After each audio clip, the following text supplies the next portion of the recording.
So for this evening, we're going to begin with a special exercise that's going to be introduced by one of the locals from the Hawaiian community here, Dr. Nadia Linda Hole, who has been working with a number of health modalities over several decades and who is going to do something to help us ground ourselves in the Hawaiian energies. And I welcome Nadia.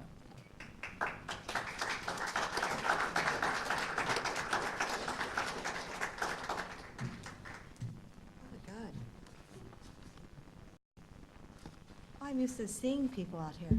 So this is the first time I've been introduced as a local. Thank you. So I thought we'd start with a song that a number of us out here know. E Malama I Kaeau. E Malama means nurture. Ika, this place. Eau and sacred. So, yeah, so those of you who know it, just sing along. Can we make this lower here? There, okay. E Malama I Kaeau, E Malama I Kaeau, E Malama I Kaeau,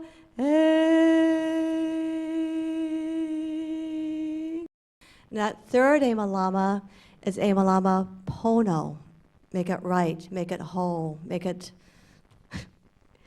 the sun, the black hole, the everything.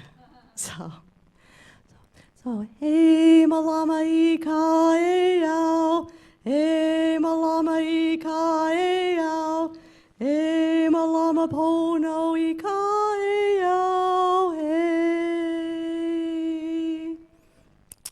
and it goes, earth and sky, sea and stone, hold this land in sacredness.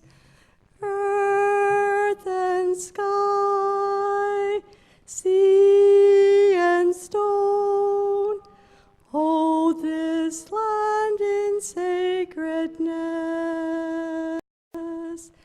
E Malama I Kaeau, E Malama I Kaeau, E Malama Pono I Kaeau,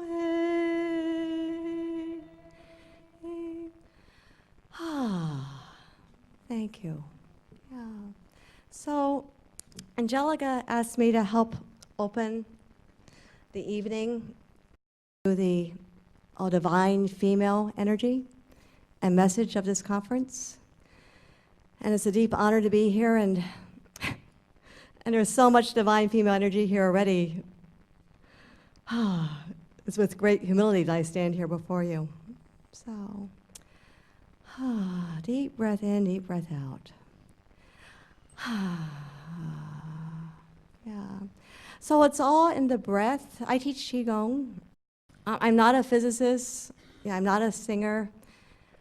For me, it's all about spirit, the heart. And the divine feminine message of this conference is pretty simple. It's in the movie E.T., Phone Home. Yeah, so how do we connect back to our hearts? For those of us who aren't Naseems and aren't, these incredible beings that are making such a huge difference, how do we connect back to our source, our heart, and that divine connection where we're all one? And the tool I usually use is the remembrance. And it's something called, it's where you repeat the name of God with each breath in your heart. And it's, at its best, it's an orgasm with God. And does that like something you might like to do? So, I can't see you, but this is, hands up? Yeah. Yeah. And the phone home, it's not, I've been accused many times of being an ET. So it's not, it's not are we humans having an ET experience, it's, maybe we're all ETs having a human experience. Or on this planet, spaceship Earth, only this little black hole. And we're all coming home, and it's time to come home, and we're coming home together. Every single one. And we're all one family. And as a holistic doc, one of my friends is doing a study where in New Zealand, children are getting asthma.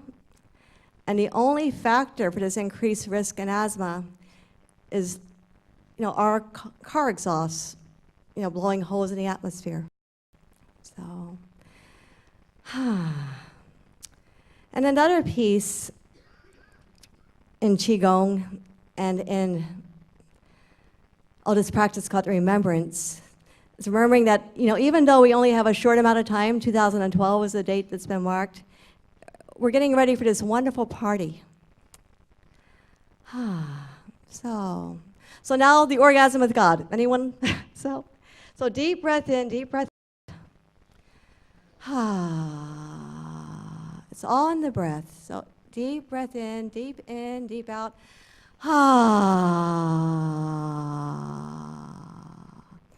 So again, in and out. And just breathe a light into your heart and feel that whole vortex of energy around you. Have your heart be still and know that I am placed at the center. And just go to your breath. When Jesus spoke with God, he used the words Allah, Allahu, or Abba. I use Allah. Allah is the word that Christians who speak Arabic use. And literally on the in-breath, is the divine everything, the divine yes, the divine sun, Allah, the divine no, the divine nothing, the divine black hole, all leading to the one.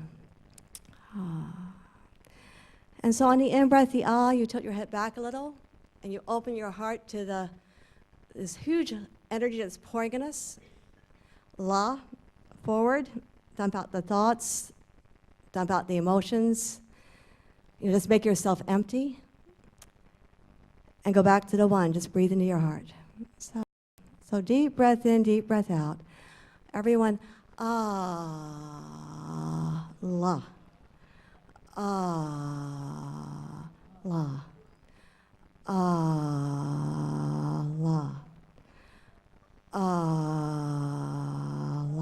Now God will take any He'll take the and he'll take the and like the ha. So whatever your heart is feeling, just let your heart of hearts, that So deep breath in, deep breath out. La. La. La. La. La. La. La.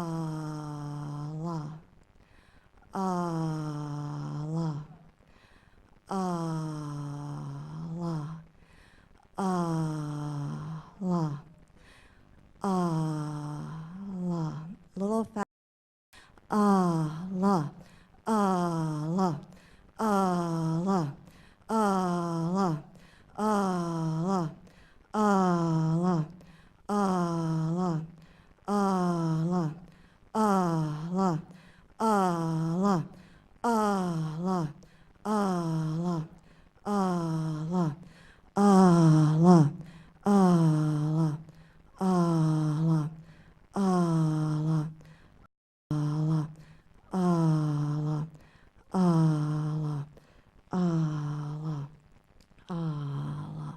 Deep breath in, deep breath out.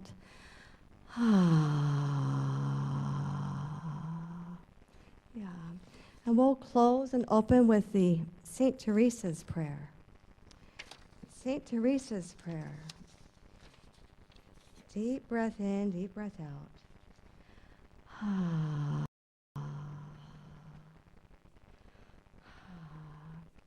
May you trust today, may you feel today, that there be peace within.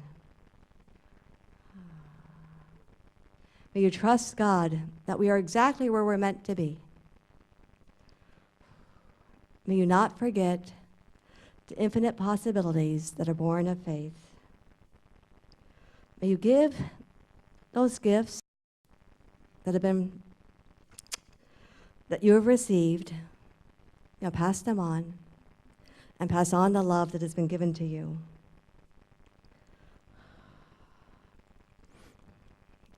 May you know that you're a perfect child of God just as you are.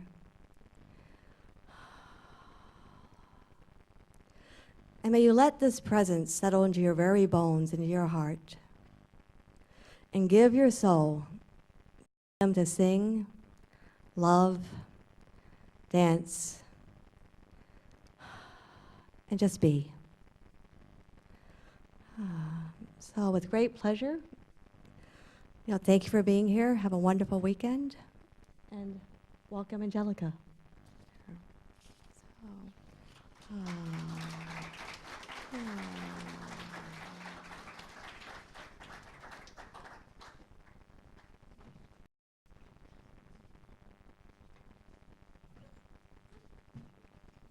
No, I'm not Angelika, not yet.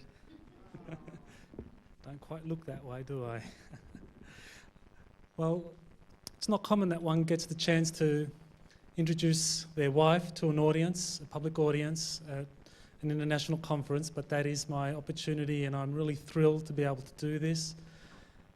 Angelika brings to mind something that I, many years ago, read during my studies and experienced in terms of the words of Martin Luther King, a kind of personal idol, hero.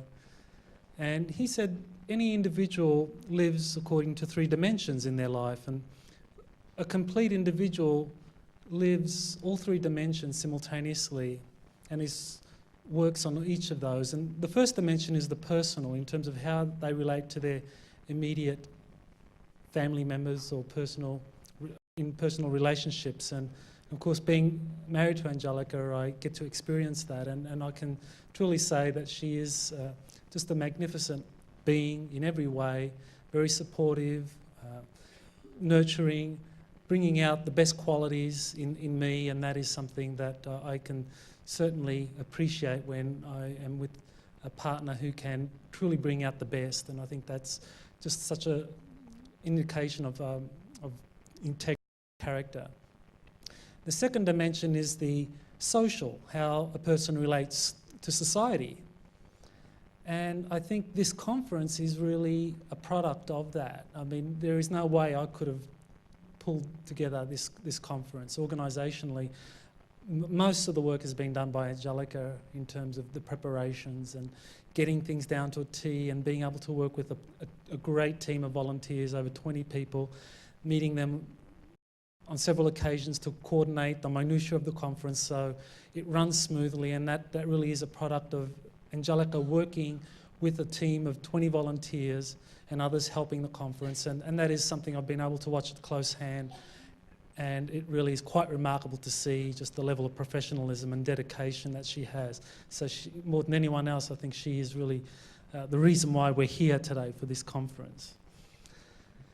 The third level that Martin Luther King identified is the spiritual, how we connect to the divine, and in every sense Angelika is the goddess to me, and in the way she approaches life. I mean, there's just that purity, that dedication to the highest principles, no compromise. I mean, I'm a kind of citizen diplomat, if you like. For me, life is about compromise. It's about working out, what they want, what I want, and coming up with a kind of well, Angelika has the pure vision where there is no compromise. She just goes to the core of the issue, brings out that vision, and I think that's very much a kind of goddess quality, to go for the truth and not let forces or powerful beings or organisations in any way limit you or demean from what you have to give.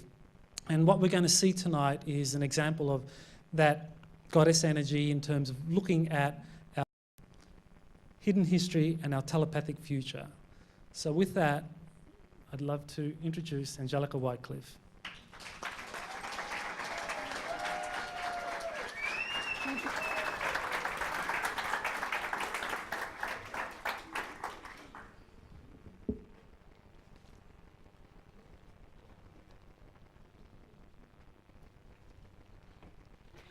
If you want a good introduction, get someone who wants you to do it. It's just the perfect way. Well, I'm thrilled to be here tonight to talk on this subject, unveiling our hidden history and our telepathic future. There is so much that has been buried underneath, hidden away. It's just, there's so much material that it's time for us to know. And so tonight I'm going to take you on a journey. And it really is a journey that requires bringing in the goddess, bringing in the divine feminine. Because the divine feminine is an energy, and it manifests in diverse ways. It has manifested as our dear planet Earth. It manifests as saints and sages and wise women across the land. But it's not an individual, and it's not just a planet. It's something, it's a force in the universe. It's a divine force. And when we want to bring aside the veils, then sometimes we need to call upon the most powerful of energies. And that's why tonight, in this presentation, we're going to take a journey of 3 parts. And each part is represented by a face of the divine feminine, of the goddess. Our first part is Archaeology Unplugged and the Origins of Humankind. Part 2, Consciousness and Evolution. And part 3, Ascension and Telepathy. For part 1, we're going to invoke the energy of this female. This is Kali. Kali is the liberator. And you can see that she wears no clothes. She has around her waist the arms that are the arms of karma being shed. She carries a head in her hand. It's the head of a demon. And she carries a sword. The sword to slice away the Maya, the illusion, to call forth truth. So, you can tell for this first part that we're going to take a journey through. The information is going to require the energies of this divine feminine principle, because there's a lot of Maya that we have lived within, a lot of illusion, a lot of lies and deceptions. And so we are going to pull aside some of those deceptions to look at things with a new perspective, with new eyes. And we're going to start with a very fundamental principle, the principle of human evolution and what we've been taught, what we were taught in our schools, and what most of our children are still being taught today.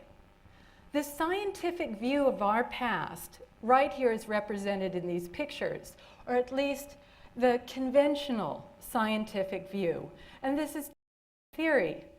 A man, all men, humankind, evolves from apes. The hominid body evolves along a very linear path, and it evolves in very gradual increments. Now, one thing that many people don't realize is that if we were to take all the physical evidence gathered through this history, and we could take all of those and we could place them in one single coffin and have room to spare. When I started researching this topic, I was amazed to discover that some of these links, the only evidence that we have in some cases is a single skull fragment. And there are others where we only have a few skull fragments. And then it goes up where we'll have a skeleton. But you can see it's really such a small amount of evidence, physical evidence that we have to put together this theory with. And we're going to examine this theory first in a little more depth. So many of you probably remember from school Alfred R. Wallace. And he is the one who first proposed the theory of natural selection, and because he put out his material, he actually encouraged Charles Darwin to publish some of his works that he had meant to put in a little bit more time, but he wanted to follow suit right away. So originally, it wasn't just called Darwin's theory. It was the Wallace-Darwin theory. But something happened. What happened? Well, Wallace just happened to have an interest in spiritualism and a belief in a material origin for the higher mental faculties.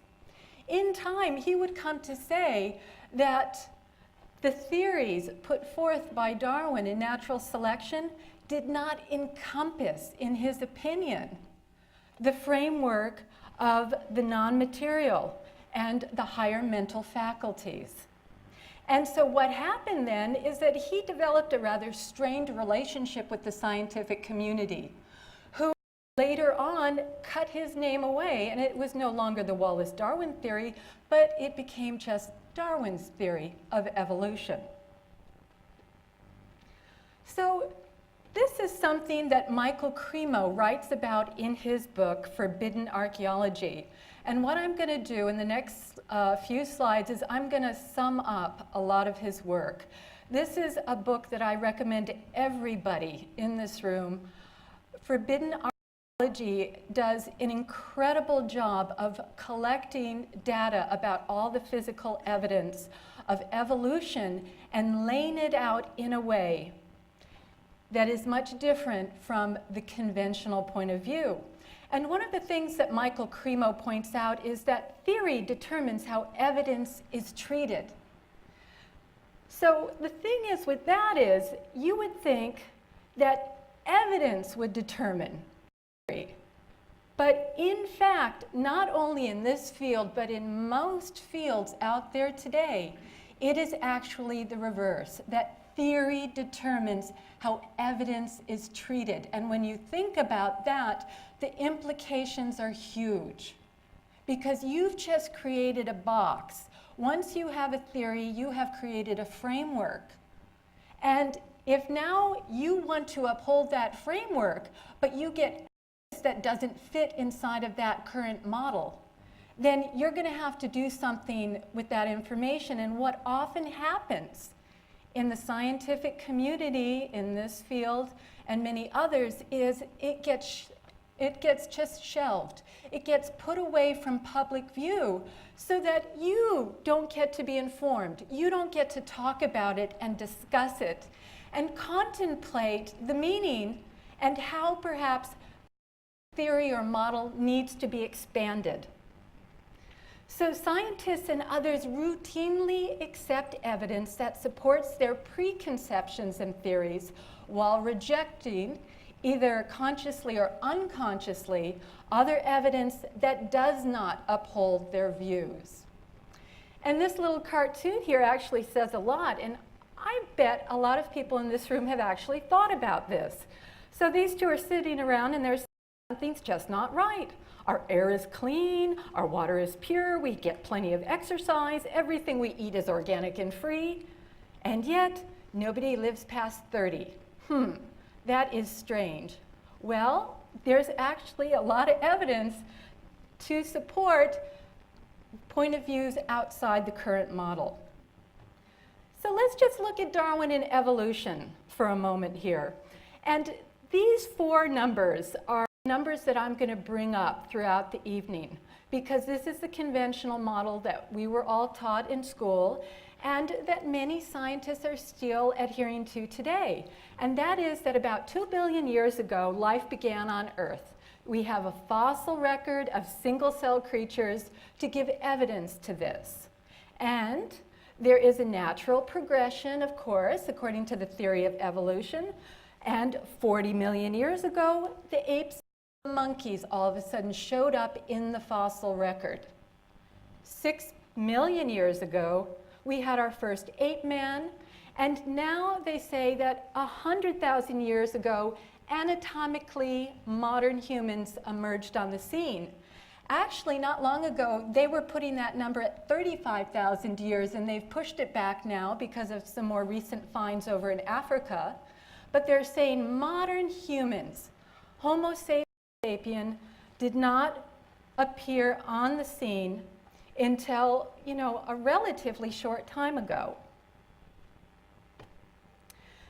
But the fact of the matter is that evidence of extreme human antiquity is actually quite abundant.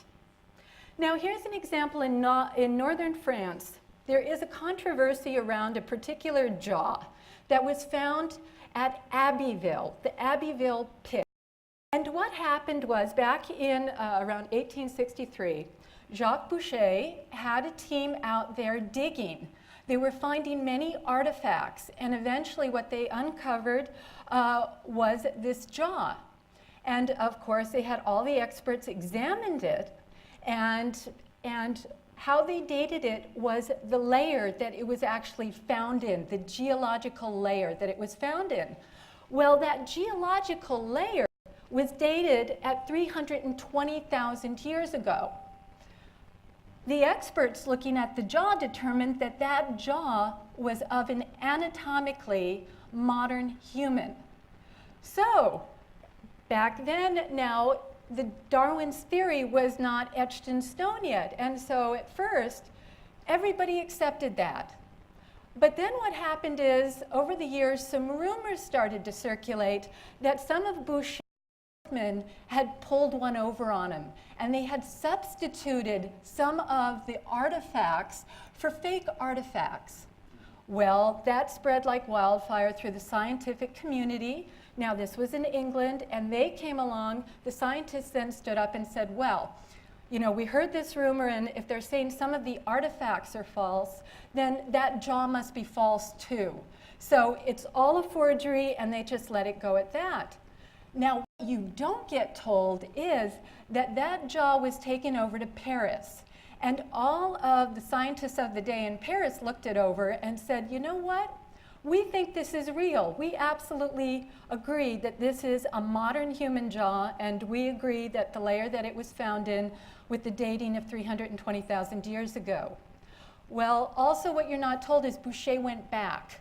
Because of that controversy, he went back himself and he brought in experts to watch the digging. They ended up unearthing more bone remains. And so verifying this find, but what we read about today in most textbooks is that there is a controversy around this jaw and that it's completely invalidated. We can move on next to Java Man, found in 1890. So the thing with Java Man was that there were actually a couple of different bones found at this, and the archaeologist on this dig thought, well, if we find this bone over here and this bone over here, must be for the same person, must be for the same being, hominid, and so put the bones together. Well, later on in the 1970s, these bones were analyzed once again and verified by two very prominent British anthropologists. And they showed that with the Java Man find, actually, the bones did not go together, and that one dated to 800,000 years ago. Now, here's where I'm going to remind you of the slide I showed previous. Modern man is not supposed to have shown up on the scene until 100,000 years ago. But they're finding physical evidence that 800,000 years ago, we have modern man somehow living. Another example is in Tanzania, East Africa. Footprints were found that are completely indistinguishable from modern human. Now, Mary Leakey was the person in charge of this particular find, and in 1979, she published her findings in the National Geographic, and what's really interesting is she, because she was very much in the mindset of the conventional beliefs at that time, still now, that it could not be, these footprints were dated to be 3.7 million years old. and completely modern human footprints. So she came up with a theory, and this is what she published in National Geographic, that those footprints actually must have belonged to an early hominid who had feet that looked just like ours, but his upper body and his face, of course, would have looked like an ape man. There is nothing to substantiate that, no physical evidence, but that's the theory she came up with. And this is the type of theory that we see thrown at us time and time again, trying to work with the conventional box of Darwin's theory. But we can go back even further, and this is remarkable. In the early 20th century in Belgium, there was a geologist, Ami Grotto, who discovered hundreds of human artifacts. And these were the type of artifacts that were attributed to modern man, to more modern man. Well, the layer in which these artifacts were found is placed by modern geologists at 30 million years ago. So remember that 40 million years ago is when apes were supposed to, monkeys and apes were first supposed to emerge on the scene in the archaeological record. But here's an example where we're finding artifacts of people, of a civilization, that are not the type of artifacts that they attribute to earlier man. So what happened was these were all displayed in Lisbon, but after the death of Grotto, his colleagues took the liberty of basically taking him off display, no longer for public view, and they destroyed some of his original records. Fortunately, some did remain undestroyed and were utilized. We have another discovery at Table Mountain in California. And at Table Mountain in the Sierra Nevada, we had miners digging there during the gold rush. And they were going deep into Table Mountain when they hit a rock vein and found numerous artifacts, including right here, we see the mortar and pestle shown. They found many of these in a lake that is dated 50 million years ago. 50 million years ago. Man wasn't supposed to be around making artifacts. Man wasn't supposed to be around at all. Apes and monkeys weren't even around yet 50 million years ago, we're finding artifacts of this caliber. So what we're looking at is a big science of denial. And it is time that we break through these illusions to embrace the truth about our own history. Because until we know the truth about our history, we're really kind of lost. We're fumbling around in the fog, trying to figure out who we really are and where we really came from. Another example here, Dr. Burroughs, head of the geology department over in Kentucky in 1938, reports a find. He finds fossil human footprints, once again, footprints, and there were many of these discovered in other parts in the United States, including Pennsylvania and Missouri. And these were formed by the compression of soft, wet sand before it consolidated into rock. And these dated back to 300 million years ago. And then in the 1940s, we have another one, Albert Ingalls. I'm sorry, this is not another one. Actually, this is in response to what happened with Burroughs' find.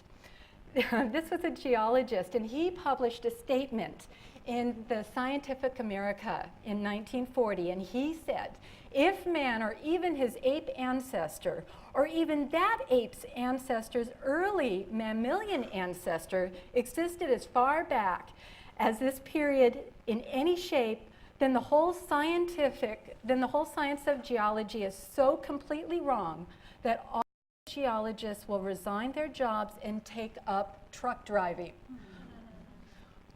Well, you see, here's the thing. There is such an investment by people who go to school to get your PhD, to get your degrees. I mean, you spend so much, you put in so much time and energy, and you are taught certain systems of reality. And then you go to work, and perhaps you spend your whole life in that system, believing it to be true, your heart and soul, and believing you're working in integrity. But then information comes in that would totally invalidate what you're doing. I mean, it would make it look like a fluke in some cases. And so you can see why many in the community, the scientific community, would work very hard to just push that information aside and say, you know what, it's obviously a forgery, a fake, or someone's putting one over on us, they've dated it wrong. But the fact of the matter is that all of these finds that I'm showing you, and you can find all of these in Forbidden Archaeology, which is like a phone book. It's this thick, and the documentation is incredible on it. And there are other researchers, cutting-edge researchers, who are doing this material, and you can find this data yourself and the evidence to support it, that they're using the same dating standards that all the other artifacts and bones are being dated by. So it's not a fluke. We just need to get past the denial. And finally, here's the last artifact that I'm going to show you. And this is what the experts call a machined hematite sphere. Hematite, so it's a natural mineral found here. And the scientists say that in order to create a perfect sphere, and notice the ridges around the center, the parallel grooves around the equator of these spheres. Many of these were found. Some have 3 grooves, some have 2 or 1. And so the scientists say these are not naturally occurring. They must have been machined. And the thing is that dating these go back, found in a Precambrian mineral deposit, to be 2.8 billion years old. Who made these? How did these get here? And now we have to start examining the fossil record. They tell us, well, 2 million years ago, that's when, the little things started popping up. But those little things didn't make these machined spheres. And all the other, we have skeletons, we have artifacts, we have so much evidence. So we have a re-examination. Now, Ape Man and Animal Man. Now, it's interesting that if we start to look at alternative sources like the Vedic texts, they say that ape men did exist, but they coexisted with humans. Well, the evidence that we are finding, the physical evidence, actually is supporting this. And Edward James, I'm using him as a reference because this is a remarkable man who is actually a contactee. And he was contacted in the 1960s by the Venusians. And I'm going to talk more later on about the Venusians, and I'm very excited about talking on this subject about the extraterrestrials who have been visiting this planet. But he was basically given information by this extraterrestrial and told about our history. And Edward James was told that highly developed animal species with human traits existed alongside man. And here we have a picture from France dating back about 20,000 years. Well, that does kind of look like spaceships, does to me. And it's very interesting, this drawing of this creature that does look like it is, an animal creature, but standing upright like a man. And of course, down below we have a picture of the Sasquatch.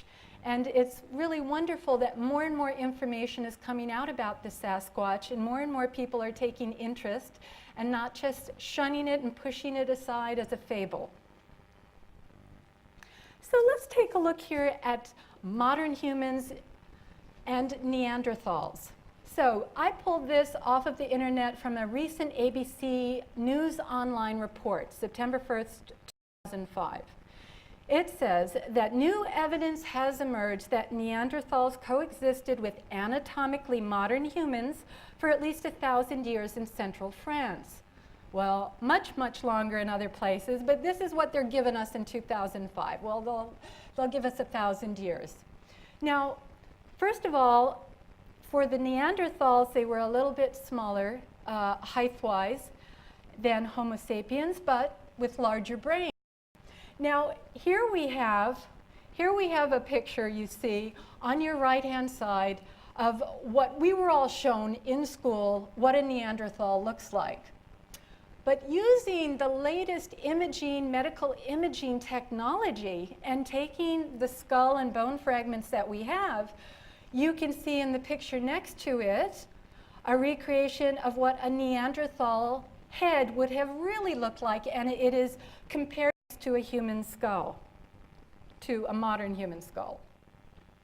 Now here we have a Neanderthal child. So what has been done here, this skull was found at Devil's Tower site in Gibraltar in 1928.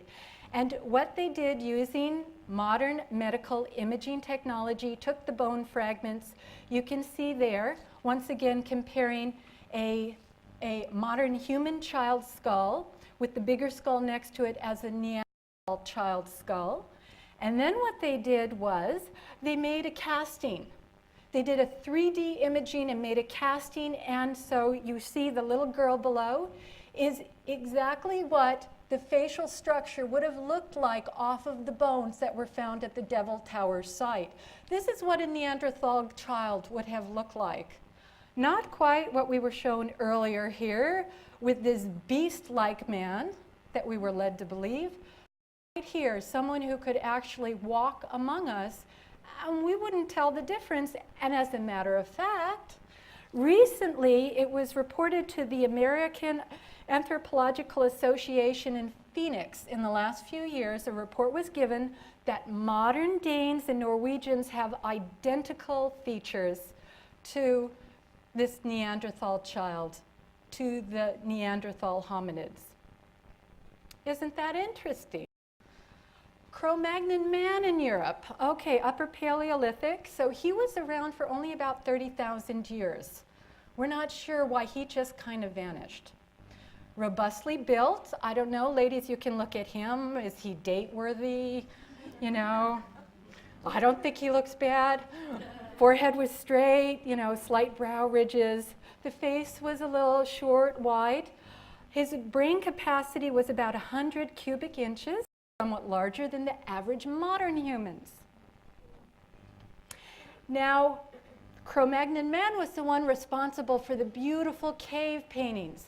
So I had the opportunity a few years back to go to France to visit some of these paintings and to walk through these caves.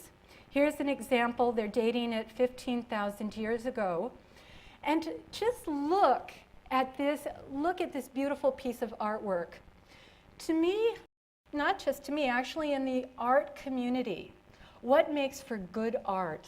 Good art invokes within you a feeling, a sense. It transports you, it transcends you. It makes you, it takes you to another place. And I really feel looking at this painting and and when I was in France, when I was in those caves, I had a sense that those people actually were infusing the spirit of the animal into their works of art. And that's something that most artists today can't do. It takes a very, very intuitive, very sensitive person to be able to reach within themselves into the essence of another species, into the essence of an animal. And it is like bringing out its higher consciousness. And you can see it portrayed in this art.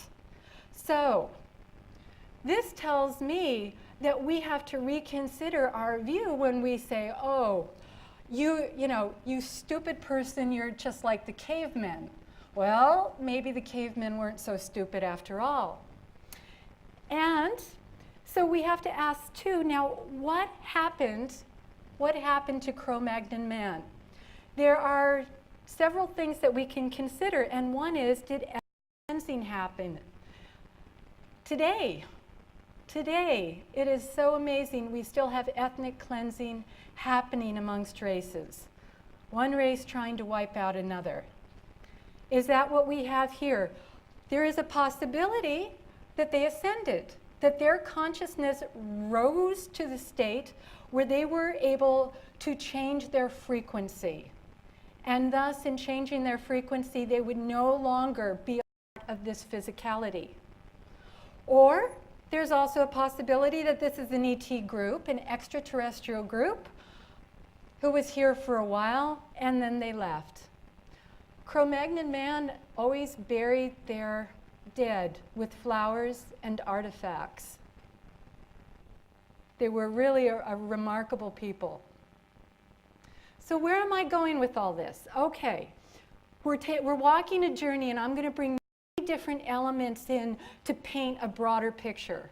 So now I want to briefly go to Zecharia Sitchin and the Anunnaki, because I know most people in this room are probably familiar with the work of Zecharia Sitchin. So this is a quote directly from his website. The time was some 300,000 years ago. What he had in mind was to upgrade genetically the existing hominids who were all on Earth through evolution by adding some of the genes of the more advanced Anunnaki. Okay, the first written accounts that we have from ancient Sumeria and the Anunnaki visitors, the Anunnaki gods, these records go to 6,000 years ago. They're saying 300,000 years ago, the Anunnaki from another planet came, the gods came down. They were superior in all ways, and they took poor, stupid hominid who could not even tend the gardens and work in the mines, and genetically upgraded them to create what would become us, modern man. So as I said, the first humans were exceedingly primitive according to this. And in Elf Planet, one of Zecharia Sitchin's books from 1976, it deals at length with their employment in genetic engineering and their work to fashion Homo sapiens from a primitive human species. So what we're talking about, after looking at the evidence that I've just shown you, is actually reinventing the human. Because we have to consider that if they started doing their genetic engineering 300,000 years ago, but yet I've just shown you examples, even skeletal remains, to show that modern humans have been walking on this planet for millions, tens of millions, even billions of years, then did the Anunnaki invent us? So reinventing the human. Right here we have a picture on the screen of Mr. Homo erectus, the one who would have been the candidate for the upgrade. Okay, so not a very bright looking fellow, right? So probably couldn't operate that complicated mining equipment. At least that's the story passed down in the Sumerian writings. But, you know, in northern Italy, Italian geologist finds a modern human skeleton and 3 other individuals. This is in the Pliocene layer, a Pliocene layer that's approximately 4 million years old. So my point is here that what we have is a drop in the bucket. But before I complete that thought, here's one more. Who made these? These raised letter-like shapes were found inside a block of marble in a quarry near Philadelphia, Pennsylvania, and that block of marble is 500 to 600 million years old. Michael Cremo has an interesting theory about the de-evolution that has happened on this planet from early times. And he very much works with the Vedic tradition, Vedic philosophy, and has actually done some good work in showing the potential here for a de-evolution that has occurred.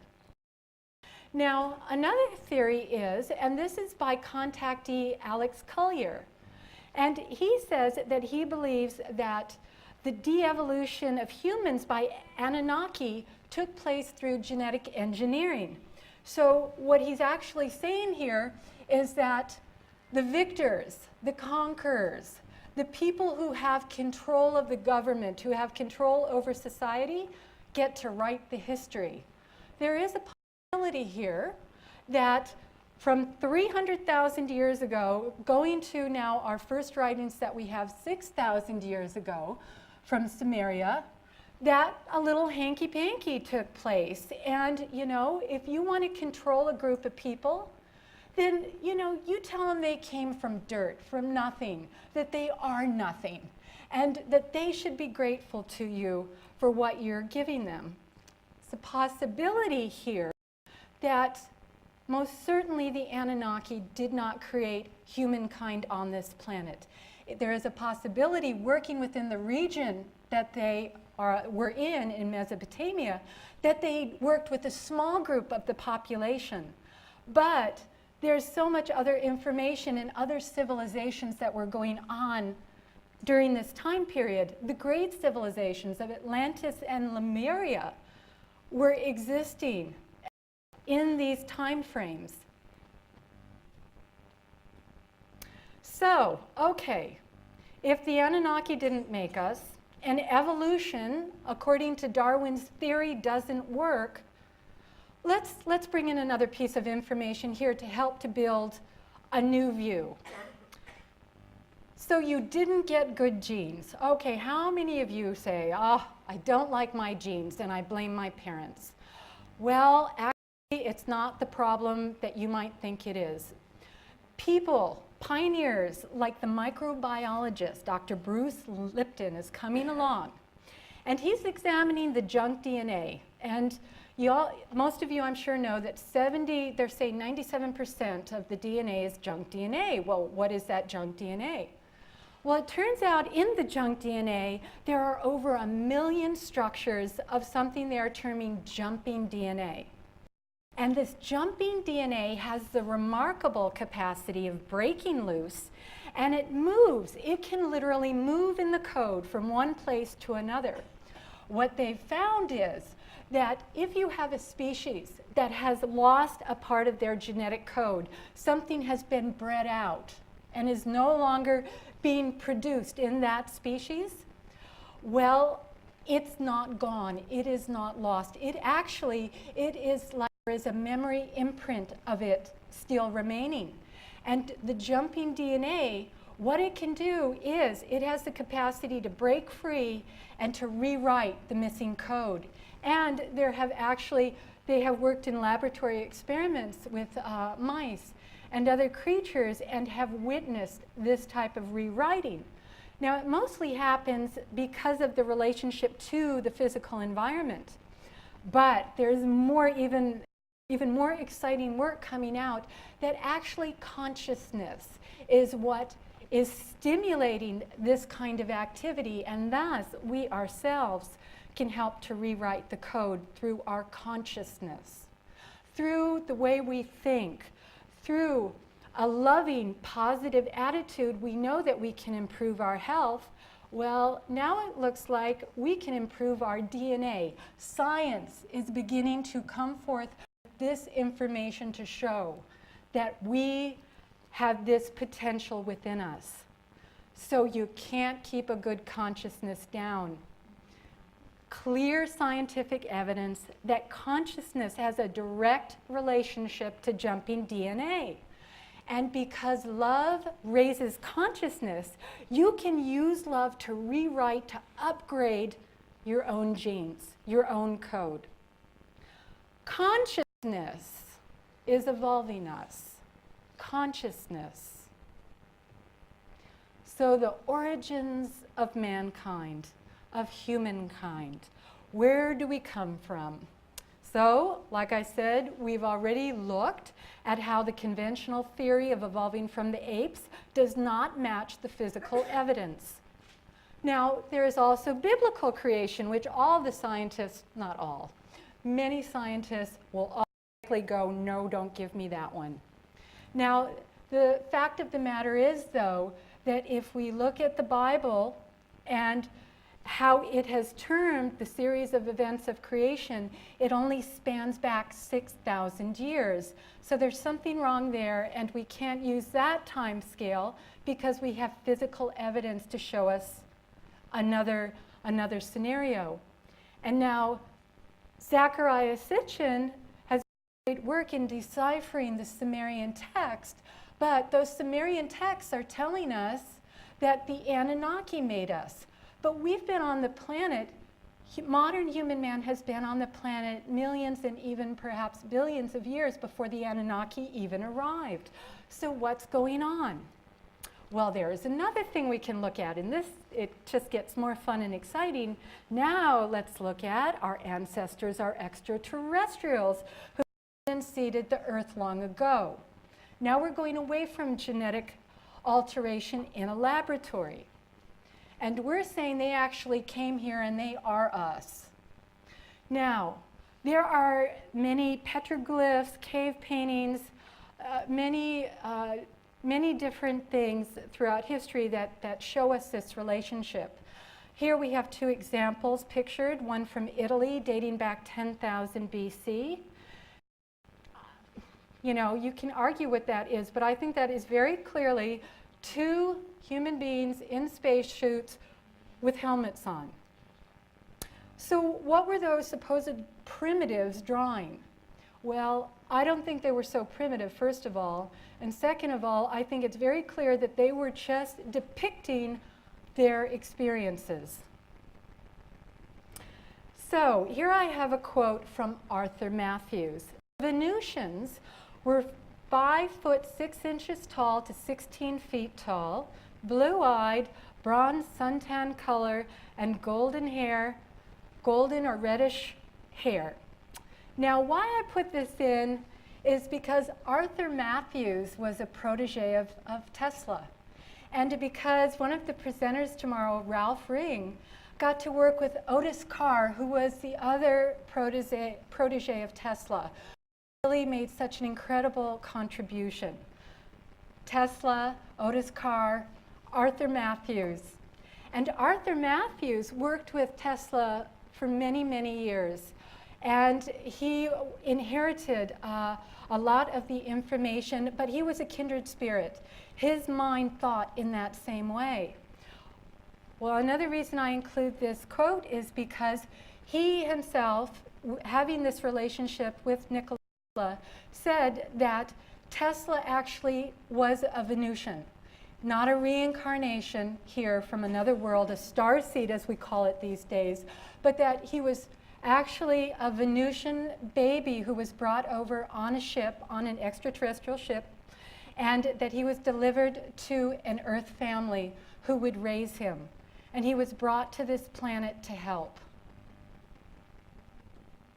And so there are so many different ways, so many different directions I can go in relationship to extraterrestrials being here, but I'm going to specifically look at the Venusians because we also have at this conference Dr. Frank Stranges, and he has been in contact, physical contact with Venusians for a long time now.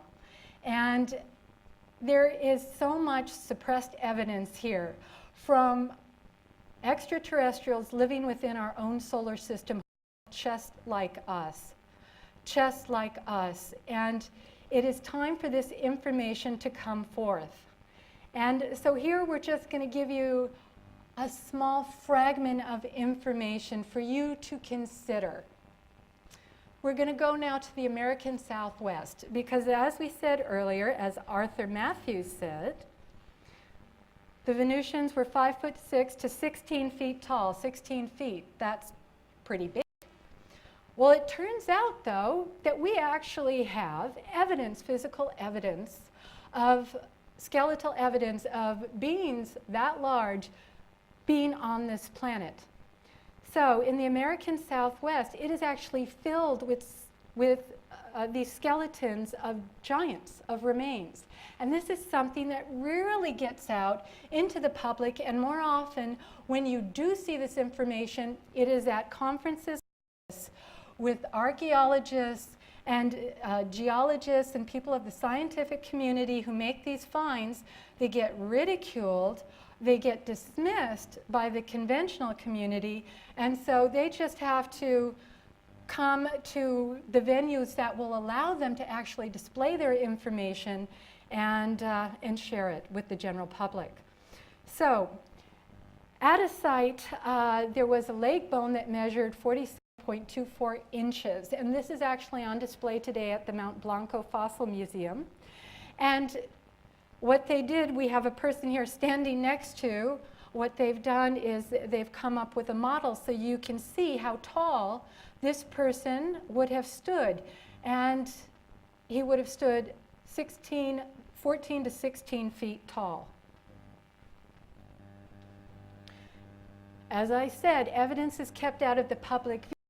Another problem, and that is that human fossils are the rarest of all, and that generally only the hardest bones, the jaws, the teeth, and the skulls survive. Now, archaeologist Greg Nelson really inspired me when I saw a presentation he did at the Laughlin UFO Congress a few years back. He works with an archaeologist, G. And they have actually physically visited many sites where they have photographed giants, skeletons of giants. And their policy is that they never ever take away from a site what they find. They only take pictures. And they bring people, they do tours, and they bring people to show people these things, but they only take pictures and leave the sites as they found them, which I think is a beautiful, beautiful policy. So the work of Greg Nelson and G. Sterling, they say that giants are usually found, especially in the American Southwest, in association with Egyptian symbols. And usually they have blonde hair or red hair, and they stand 8 to 14 feet tall. And again, there are many, many, many verifiable remnants. And I would tell you that if you can go online, they have a website, Extreme Expeditions, and you can look at some of the pictures and get more information, and even go yourself to some of these places where you can view these skeletal remains. Now, in 1911, in a mine in northwest of Reno, Nevada, several large mummified remains were found. They were both approximately 8 feet tall. One was red-haired and one was blonde. And some of these artifacts actually can still be seen at the Humboldt County Museum. So one of the remarkable things is not only that they found these skeletons, but inside of the tomb where they found these, they found metal plates of an unknown language. And Greg Nelson and his teams have come across coins. They have come across remnants of Greek writings, of Hebrew writings, of course the Egyptian writings, all out there in the American Northwest and actually all across America, showing that America was visited far earlier than our historians are thinking that we were actually visited. And of course, we have the giants in Scripture. So, you know, many people will say that this is just, you know, it's fictional, the giants, and maybe it's metaphorical, but it's not. In Genesis, they talk about the fallen angels, ETs, and the giants. And in the Dead Sea Scrolls, and this is something that Dr. Frank Strange's presenting tomorrow morning is going to talk about, some of the things that is not shared with the general public in the Dead Sea Scrolls, there is actually a book of giants. So it seems that angels and humans, or at least according to these books, interacted freely. And just another aside, that people lived about 1,000 years. Could this be from an ancient ET race? The skull on the far left-hand corner bottom is actually a picture of one of Nefertiti's daughters that was inscribed in one of the temples. So our early beginnings, we're bringing a lot into question here. The Vedas tell us life on this planet goes in cycles, and we go cycle after cycle. Right now we're about 2 billion years into a cycle that goes a little longer than 4 billion years. And we've been through this cycle many times. Now, another way to look at it is was sufficiently hospitable for human life that the ETs colonized. Another thing to consider is consciousness will spontaneously manifest the right form at the right time. That an energy gestalt can choose to physically manifest human form or actualize itself through birth. I'm talking about spirit. I'm talking about soul. I'm talking about greater consciousness. That when it is ready to take that journey of exploration, it can organize for itself the proper vehicle. And it can do that in several ways. Now, doing it upon a planet, so you can reincarnate or you can actualize through birth, but you can spontaneously manifest. Perhaps the Bible is telling us the story of this kind of spontaneous manifestation. Now, what I want to give you here is, once again, from Edward James, the contactee with the Venusians. They really spelled out a great history, our history on Earth for him. And he has passed that along in a presentation. Wendell Stevens is an icon in the field of working with the contactees. And he has done it, his whole adult life. And Colonel Wendell Stevens is the one who gave me the book on disc from Edward James, and he said, here, you should see this, you should look at this. He thought it would be the type of material I was interested in, and he was completely right. And when I found this history of the Earth, I was very excited about it. Many contactees have given us a history of the Earth, and there are correlations and there are things that don't correlate. We have to consider when we're reviewing our history given to us by an extraterrestrial race, they have a totally different concept of reality. Most of these ET races come from different densities, different frequency levels. Time is not like time here. And I'll talk about, I'm also going to give you another ET history from the Andromedans. But for this one anyway, for the Venusians, what they say is, a billion years ago, the solar system was discovered from extraterrestrials from outside the solar system. They came in and they discovered it. 100 million years ago, an experimental colony was set up on Earth, but it soon left. So what this is saying is, though, prior to that, so a billion years ago, somewhere between a billion years ago and 100 million years ago, ETs, extraterrestrials came, human extraterrestrials came from other galaxies, from other constellations. They discovered our solar system and they started to populate it. 100 million years ago, the Venusians, according to this account, set up an experimental colony, but the Earth was still so volatile that it didn't last for very long. 80 million years ago, a joint observation by some of the older races of our solar system, the Venusians, the Martians, and the Saturnian race, was put together. 20 million years ago for the Earth, another attempt at colonization was tried. And some of that original group were stranded here. They were stranded here basically without their technology and had to basically adapt themselves initially to a very simplistic lifestyle. And so they would live with the animals. And this Venusian account says that there were animals who had developed consciousness, who actually were very highly intelligent. They didn't do civilization like us, building like us, but highly intelligent in other ways and very gifted in survival. And so some of these stranded humans had to work with the animal populations in order to survive. 400,000 years ago, a fleet from a dying planet arrived and Lemuria began. Then 300 years ago, Lemuria and Mu flourished, and they lived according to divine law. The Venusian told contactee Edward James that it was a remarkable civilization, that their systems, their social structures, their political structures worked in harmony with divine law. There was not the corruption, there was not some having more than others.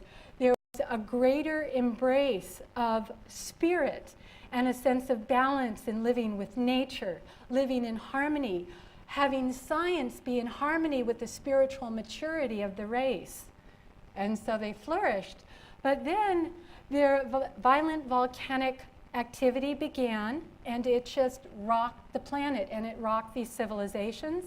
Until then, by 225,000 years ago, there was a low culture in which war broke out finally in Lemuria. And 200,000 years ago came the final deluge, and so the civilization was pretty much decimated. And then finally, 50,000 years ago, according to this Venusian account, the Atlantean cultural apex took place. Now, I want to contrast this with another account given to a contactee. This is Alex Collier, who is a contactee with the Andromedans.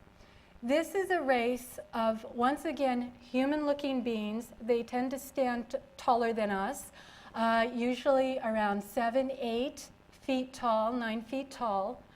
They have a blue coloration to their skin. And I'm so excited that Michael Sala, my husband, tomorrow in his presentation, actually has photographs for you. These are actual photographs of some ETs who have a blue coloration to their skin.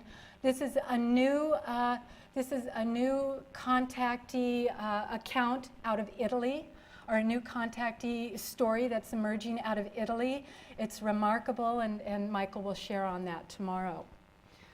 So in this account, Alex Collier has had many physical encounters with this group of Andromedan beings. They're a spiritual race, much more technologically advanced than us.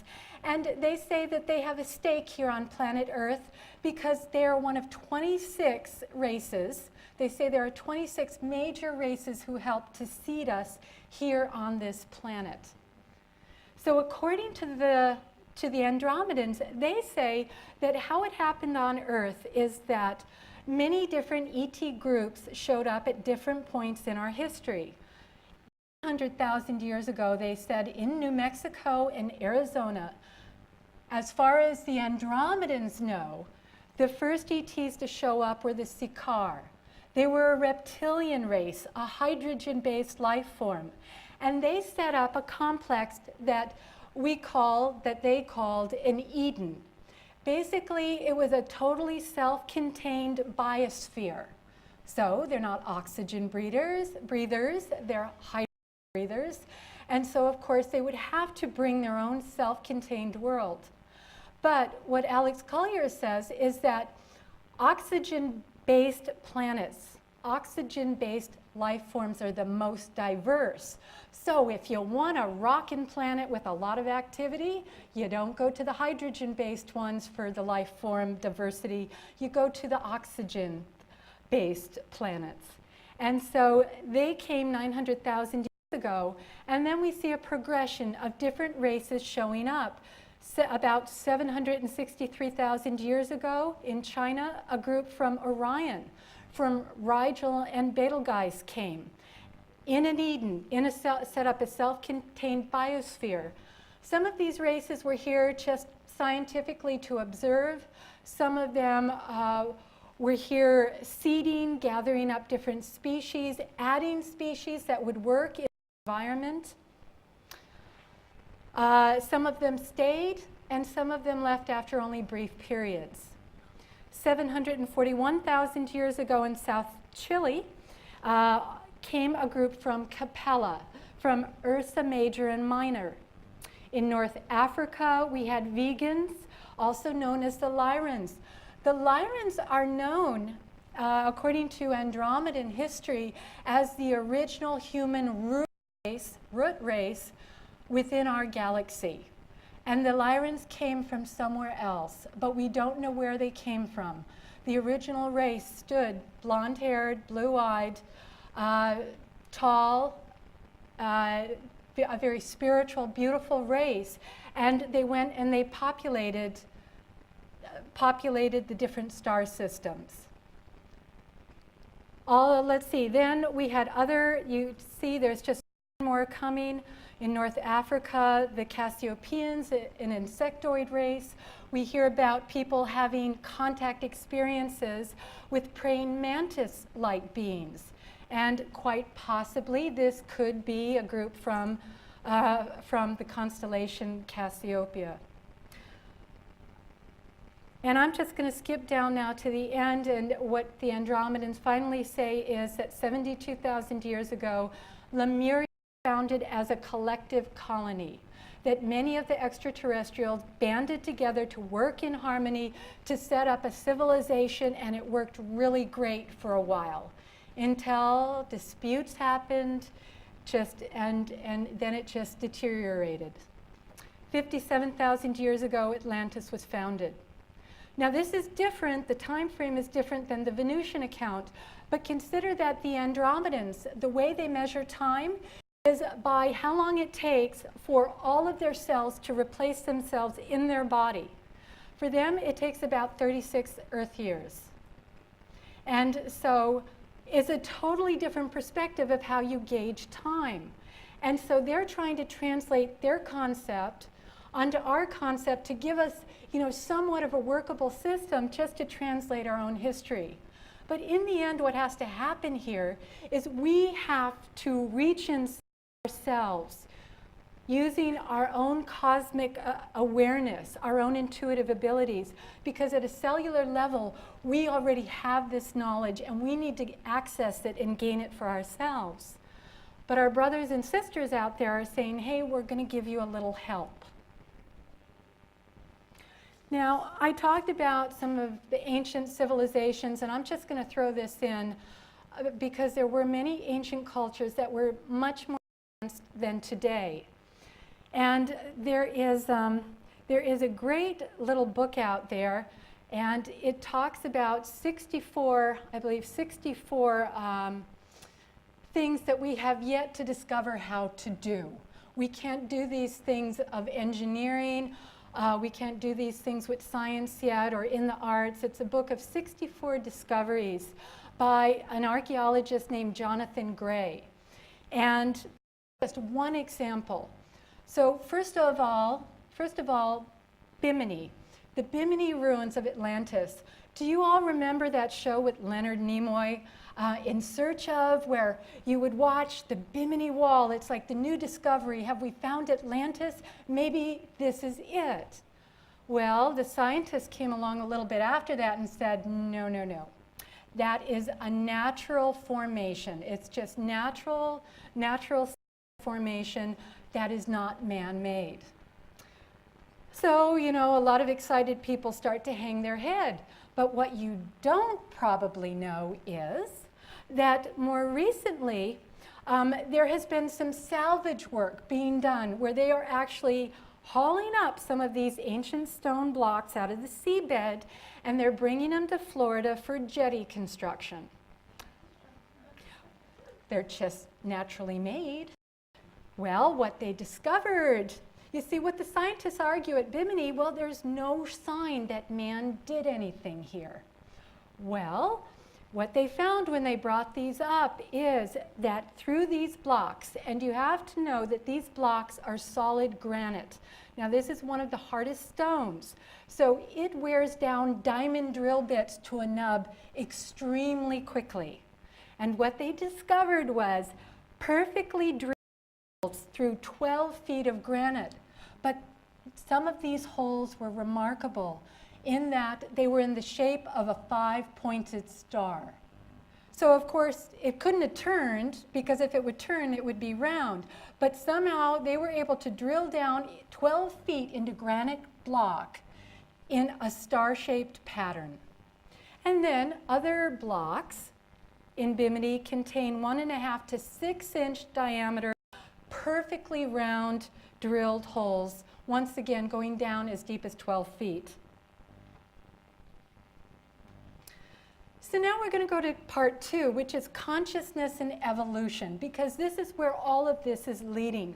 Looking at the current theories, looking where the information is overriding the current theories, and looking at a new way of explaining where we come to.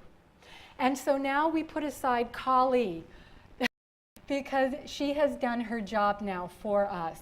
The liberator, the one who cuts away the illusions, the Maya. And now we call upon the divine inspiration of Mother Earth herself to look at consciousness and evolution. Who, what is God is the first question we have to ask. And I'm going to define God, or we have to come to some kind of agreement here to go further. And I'm just going to put out a definition as an unbounded creative force which infuses all life, pure consciousness. And we are beings of pure consciousness, and that this divine creative force flows through us. So, according to its level of evolution, consciousness evolves, consciousness creates. And how it creates the perfect vessel of expression. As consciousness evolves, it will choose a new body template appropriate to the upgrade that it is ready to embark upon. And consciousness does not evolve linearly. So this is why Darwin's theory actually can't work. And this is why in the beginning there were some who were questioning Darwin's theory, because they understood that we had to take into account consciousness and spirit. Consciousness and spirit is multifaceted and multidimensional. It creates in every direction at once, and it doesn't create, at a certain pace in certain increments. It is multidynamic. So Darwin's theory is too limited. So consciousness we consider evolves, and perhaps that bodies merely adapt. From the mind of God. So, if God is the creative force which infuses all life, then it would be from the mind of God that the templates for all life would emerge. And pure consciousness would express itself perfectly on all levels. And when consciousness is ready, as I said, it chooses the perfect template of expression, and it calls it forth into materialization. It actualizes it for its own self-expression. And human form is the highest template of expression on this particular material level of creation. This is what much of our ancient spiritual wisdom tells us. The ancient spiritual text tells us that consciousness has created this form that you're all in, that this is actually such a dynamic form. It is so incredibly well built, and it is capable of so many things that at this level of reality, it is the highest level of creation. And the human template is billions of years old. Now, in the Vedic text, they say this. They absolutely, yes, it's billions of years old.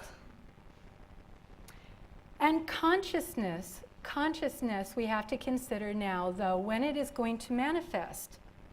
It actually works in many ways. And when a consciousness wants to come into a human form, and it wants to come onto a particular planet, there are going to be some factors that are help in that creation.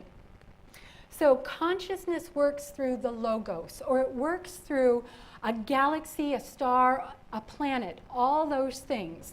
For us, we have worked with Mother Gaia, planet Earth. We have worked with Sol, our sun.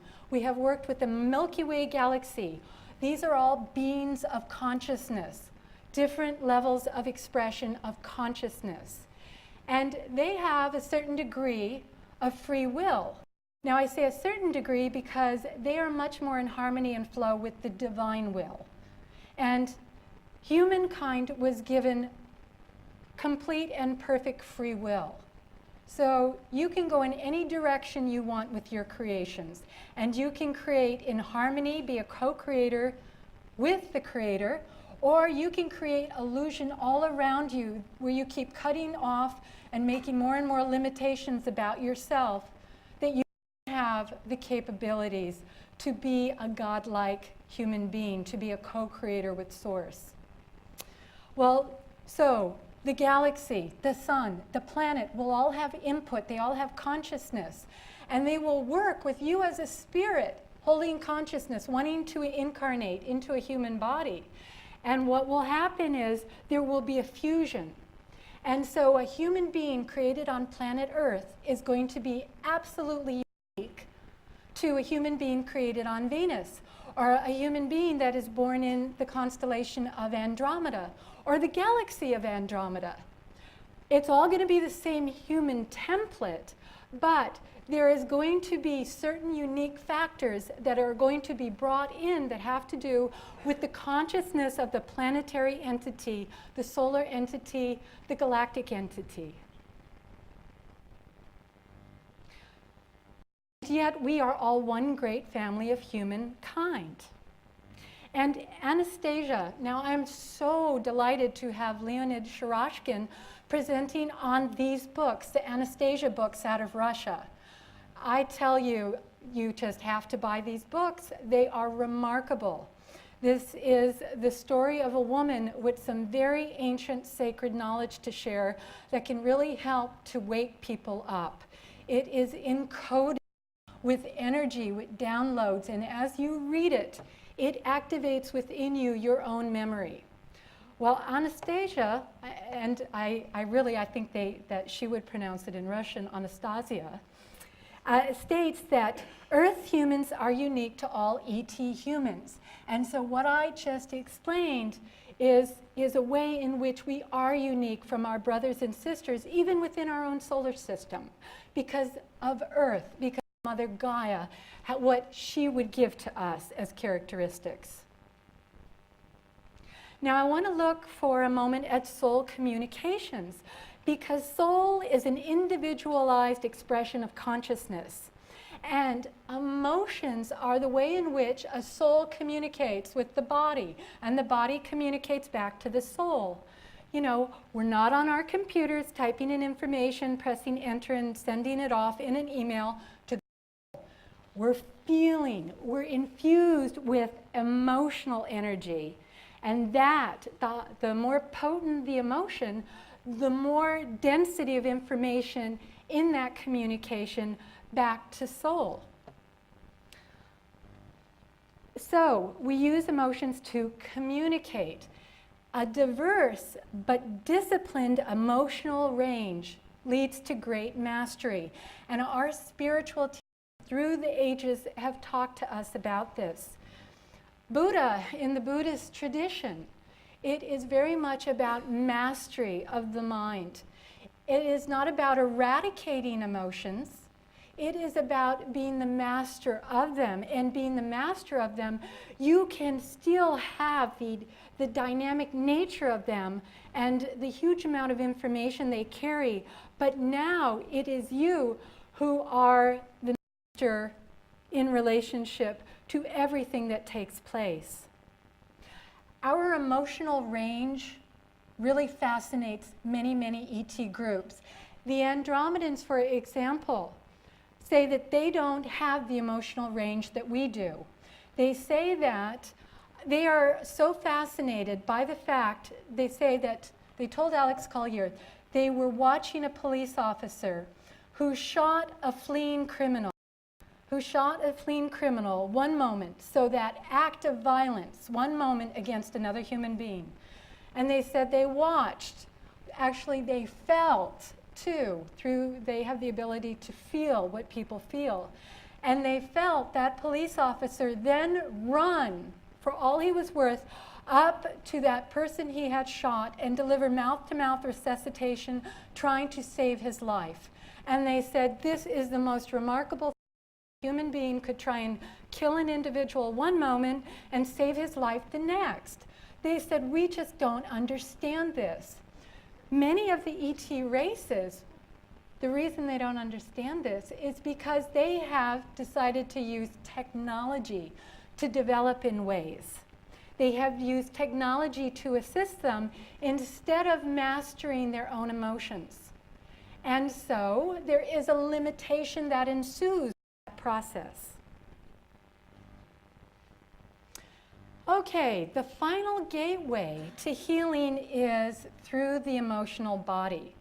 Now, anybody who has worked here with psychologists or psychiatrists know that in trauma therapy, you can't just intellectually understand why, your parents mistreated you and you're miserable as an adult. Intellectually, you must get to that phase of understanding, but in order to cross the final threshold of healing and to have a different experience tomorrow about how you feel about yourself and your parents, you must have a different emotional experience. And the reason is because the emotions are the most dynamic, the most influential communication that we have, the soul, to source, to each other. So, fearful, negative emotional responses must be replaced. And emotional balance and mastery leads to great spiritual mastery. This is such an important point I want to make to you all tonight, because we're going to look at this next. Some ET races have genetically altered out their emotions. It's not bad or good. It's a choice that they made. In this case, we have the Greys. Now, this does not represent all Greys out there.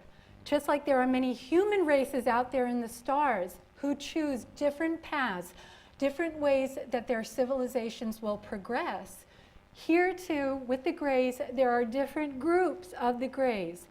And we know of the ones visiting here on the planet right now because there's a lot of information there with the abduction experience, with people interacting with this race, our government included. So what we know about the Greys is that they had a history of aggression, just like we have, just like all the races within our own solar system tell us that they had.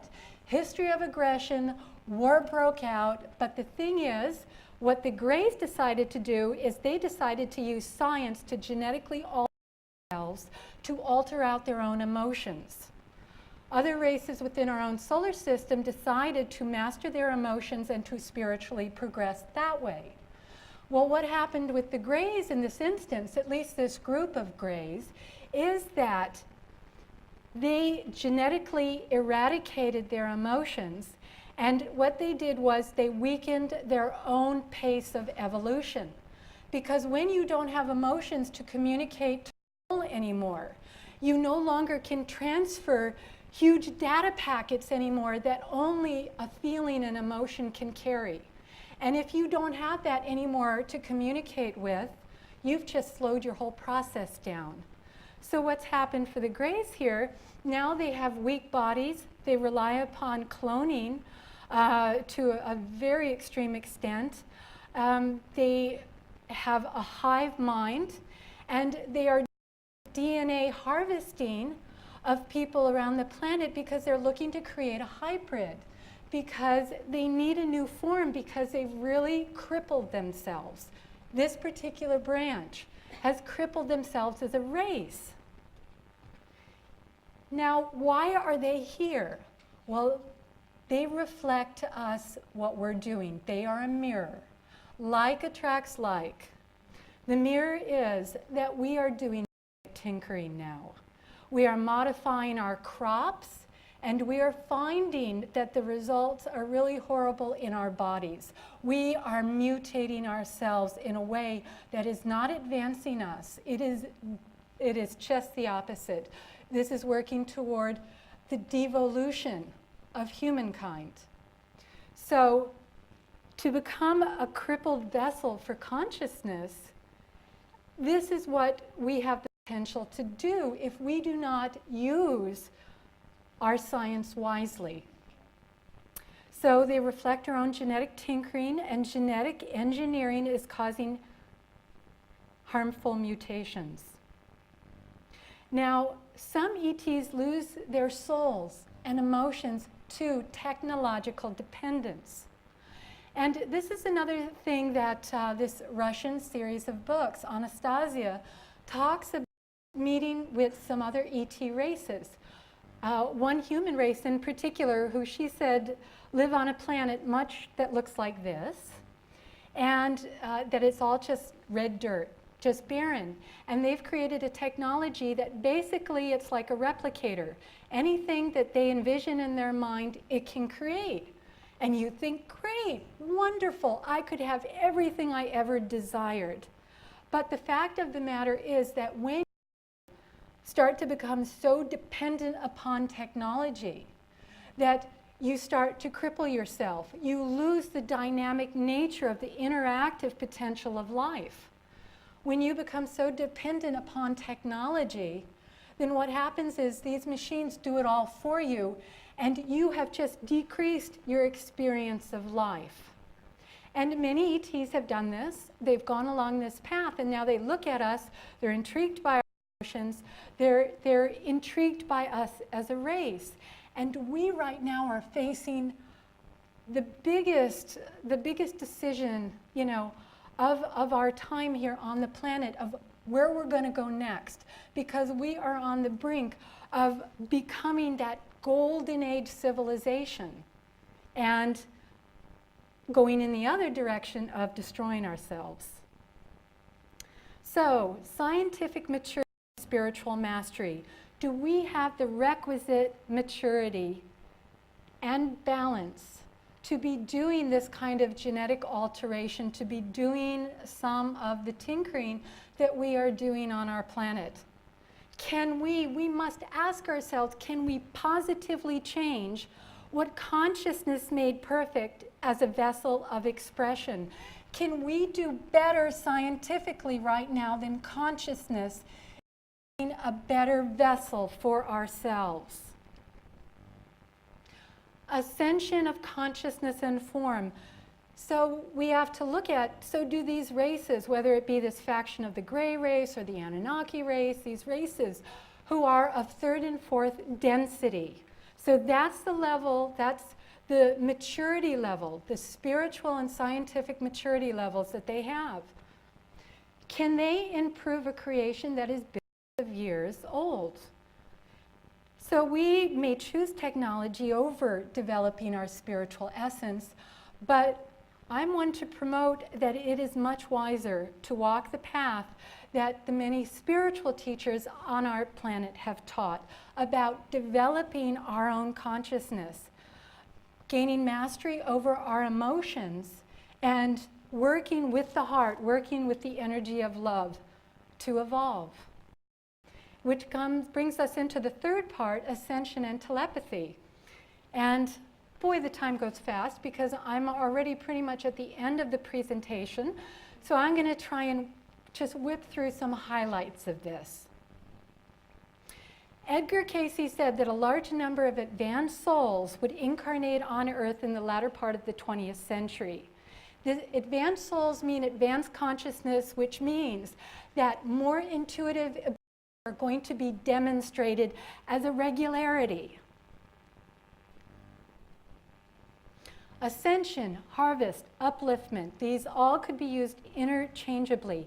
The 3D human experience is about separation from each other. It's about survival. It's a schoolroom where we're learning how to work with an experience of separation from each other, a sense of separation from our history and source, and learning through the survival issues. Fourth dimensional reality is different. Fourth dimensional reality is about the conscious awareness of being a part of each other. And it is about being connected through love. And many of you are going through the experience right now of having financial issues and hardships, or just different issues in your life that are very challenging. I would tell you that right now what you're doing is you're trying to throw off the last vestiges of third dimensional thinking and reality. You're throwing off the last vestiges of this sense of being separate and having to worry about things like, are you going to have enough money coming in to pay the rent and feed the children and all those things you want to do? And you are rising up in consciousness. You are expanding in consciousness and coming to that place where you know, not that you intellectualize, but you know you are taken care of. And once you get to that place inside where you can trust and you know, all these synchronicities start happening. All these things that seem like mistakes and you go, oh gosh, how am I going to fix that? It fixes itself because somehow it works into a greater patterning, a greater harmony, a greater cohesion. And when you start to get into the flow of that and integrate that into your life, then those struggles with the money, with the family, with the personal issues, they all start to dissolve away. And this is what fourth dimensional consciousness and living, the experience of a fourth dimensional reality, many of us are already having an experience of that at certain times, at certain levels, where we just feel like we are co-creators, that we are, through our heart, connected to everyone, and having this experience that is just weaving with us in a very positive, beneficial way. So I'm going to skip this, and I'm just going to go ahead a little bit. So humans, no, I'm not going to do this. Or this is how it's, let me just talk a little. I'm sorry? Oh, you know, they're giving me the 5 minutes here. You have 10 over there? Okay. There is a new scientific study that just came out, and this is so exciting about, they're going to be able to prove telepathy really exists. Because, goodness sakes, we all know that for so long the scientific community has poo-pooed clairvoyance and intuition, and then, of course, quantum physics came along and said, well, there might be something to this. Actually, consciousness is influencing our reality, our health, what we manifest. Well, now there is a new empirical approach to the search for extraterrestrial intelligence. Now, this was just done, this study was just done and submitted to Regis University by Fred Thaheld. And what he talks about is that because of quantum entanglement, now we can prove why telepathy and spontaneous communications can take place with beings across the universe. So the theory of quantum entanglement is basically that we all were together during the Big Bang. All matter in the universe was clustered together, tightly contained before the Big Bang happened and put the matter out, plunging the matter out throughout the universe. Well, since we were all together at one point, we were once connected at one point, we will always be connected. So the entanglement theory is basically saying that there are these particles, these very, very, very small particles that still entwine us to everything else in the universe. And because of this, it means that we have these pathways of communication, that we can communicate with beings not only across the room, that we can communicate with the plants, with the mineral kingdom, with the earth herself, but we can communicate with extraterrestrial civilizations living on other planets. And they call these superluminal communications, complex superluminal communications. That's the new word for telepathy. You know, the scientific community always want to give us something new. So that's the word they're going to use, faster than light communications. And they take place literally spontaneously. And it turns out that these ET communications, what now they are proving in this scientific study, or what they're looking to further study, is that ET communications can be located within a specific frequency band in the human brain. And that's 0.1 to 70 hertz that can be easily monitored by an EEG. So they're actually able to hook up a person and see when their brain waves reach a certain frequency level that they are accessing a state in which they can communicate with extraterrestrials. or communicate with the earth or any other being. Now, it turns out that Ingo Swann, who is the father of remote viewing, he basically showed that, okay, I'm just thinking how to encapsulate this in just a couple of minutes.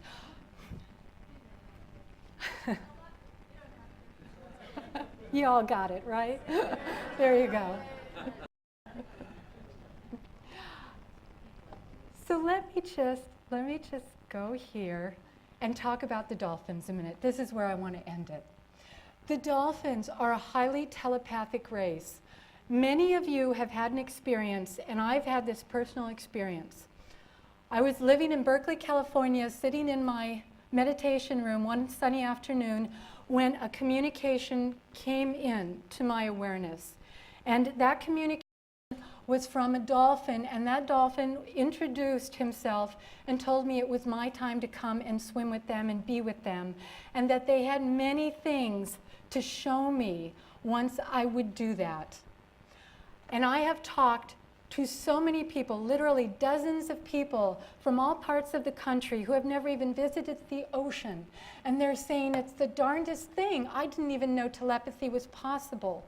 I didn't know that you could have these communications, or at least that I could have them, but they tell me, I had this experience of the dolphins coming to me and telling me to come and swim with them and be with them and interact with them. And the dolphins are our teachers in many ways on this level. They are not developed in civilization in building things like we are. But we can no longer hold that model that just because they can't erect a skyscraper, that they're not evolved, that their consciousness isn't evolved. That's really not what it's about. They are a highly intuitive race, and what they are teaching people is about the joy of life, the emotions that go with a joyous expression of existence, and using love to interact with other species. Because when humans get in the water with dolphins, it is miraculous what takes place. People experience simultaneous healings. They experience transcendent modes of consciousness where they see multidimensional geometric realities. I've had this experience, and so have many other people. And artists are depicting this. And they're offering us a bridge to communications with the extraterrestrials. They're offering us a safe step, a safe gateway to getting to a whole nother level. Our consciousness is evolving. We all have the ability to be telepathic right now. And quite frankly, in this room, many of you have, as children, had telepathic experiences in many different ways. But because we were so programmed, society so programs you to deny that set of information coming into your consciousness, you negate it. Telepathic communications are not about trying to reach into somebody else's brain and pull out a piece of information. We are all connected. You don't have to do that for a telepathic communication. You turn inward and you find it within yourself. It is only within yourself that you will find that communication, actually. If you try and get it in somebody else's head, you can give them a headache. I've experienced it. I know when people are trying it. And it's really bad protocol. Don't do it. You're not going to find that answer in someone else's head. You can find that connection with that other person by turning inward and in yourself. That is where you begin to access that gateway. At a certain frequency band, you start to access that gateway where you can begin to pick up the emotions, the thoughts of everyone around you. I was going to say earlier, Ingo, he basically was the father of remote viewing. And he worked with the intelligence agency to set this up. And he said that the one area that they would not remote view ever was someone else's thoughts. They didn't want to touch that one. My goodness, the government leaders would think, if my secrets are, can't be kept secret, what's going to happen next? Keeping a veil over telepathy has been the top priority of many different communities and agencies. And it is time to lift that veil finally, because that is where we are heading as a race, as a species, to be interconnected with the planet herself and talk to her every day, to communicate with the plants so that they build up a product, the fruit, the vegetables, a product that will be healthier for us to consume and thus build healthier bodies. There are so many things that now we have to look at with fresh eyes, new eyes. And I just wanted to take you on a tour of a few of these things tonight. I know it was ambitious what I wanted to cover, but finally, who can we be? And this is so important that through our connection to the earth and nature, I've talked a lot about science and technology, and you can see by this conference and the beautiful people we have here, I believe that science and technology is what is going to help be the bridge now to people understanding what the spiritual teachers have been telling us through the ages. This is the age of Aquarius, when finally science now reaches the plateau where it can explain what the spiritual masters have told us. And so we need science to build this platform. It just needs to act in a balanced manner. And working with the earth and always considering the earth and working in balance with her is what will be our saving grace. And so who can we be? Through spiritual mastery, self-mastery, through love, our consciousness can upgrade us. We can upgrade our own consciousness. Through balance and harmony, we can co-create with our Creator. We can become the stewards of the planet that we were intended to always be. And so we can then go out into the playground of the stars and finally play where it is our place to play. So in closing here, these are just some seminars that I do here in Hawaii. We have one coming up at the end of this conference in which we really go more into telepathy. So I'm sorry we couldn't get more into that because that's really my favorite subject, communication.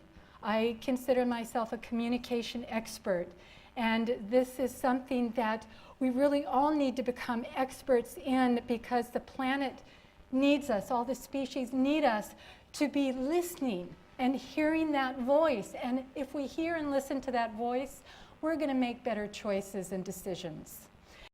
So I would love to invite you to come to Hawaii at some point and join me for one of these retreats, or join us after the conference.